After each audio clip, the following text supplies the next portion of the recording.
নমস্কার। আমি আজকে যে বিষয়টি নিয়ে আলোচনা করব তা হলো মানবতার আকর্ষণ তত্ত্ব। অর্থাৎ এই আমাদের মনুষ্য সমাজ সর্বদাই এই আকর্ষণ তত্ত্বের ওপর ভিত্তি করে জীবন ধারণ করে।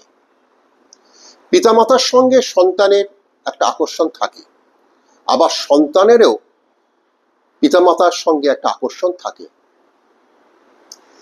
এই আকর্ষণের ফলে ভালোবাসা, অনুভূতি, প্রীতি, এই সমস্ত জিনিসগুলি আমাদের মনের মধ্যে সর্বদা একটা ক্রিয়া প্রতিক্রিয়া সৃষ্টি করছে।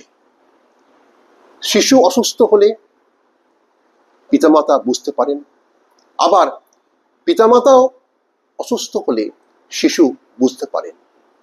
এর অনেক উদাহরণ আছে যেগুলি পূর্ব নির্ধারিত, অর্থাৎ মানুষ বুঝতে পারে না যে কি প্রতিক্রিয়ার ফলে এই ঘটনাগুলি ঘটে।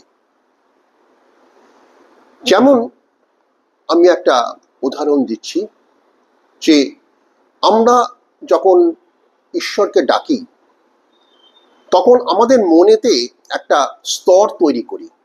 কি স্তর? সঠিকতার একটা অনুভূতি, পবিত্র মন, পলিউশন ফ্রি মাইন্ড।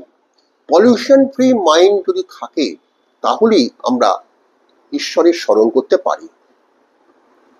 মন্দিরে যখন যাচ্ছি, আরতি দেখছি, ঘন্টা যখন বাজছে তখন আমাদের ব্রেনে একটা ওয়েভ সৃষ্টি করে, তার ফলে আমাদের মনের মধ্যে একটা পবিত্রতার অনুভূতি তৈরি হয়।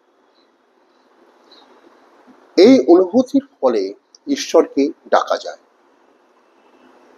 তাই আমি একটা কথা বলতে চাইছি যে ঈশ্বরের নাম জপ করলে মানুষের মনের পবিত্রতা, মানুষের মনের অনুভূতি বজায় থাকে। একটা আমাদের বাড়িতে ঈশ্বরের আরাধনার জন্য সিংহাসন থাকে, ঠাকুর দেবতা থাকেন, বিরাজ করেন। সেখানে আমরা ধূপ ধুনা দেখাই। কারণ কি? ওই ধূপের যে সুবাস আমাদের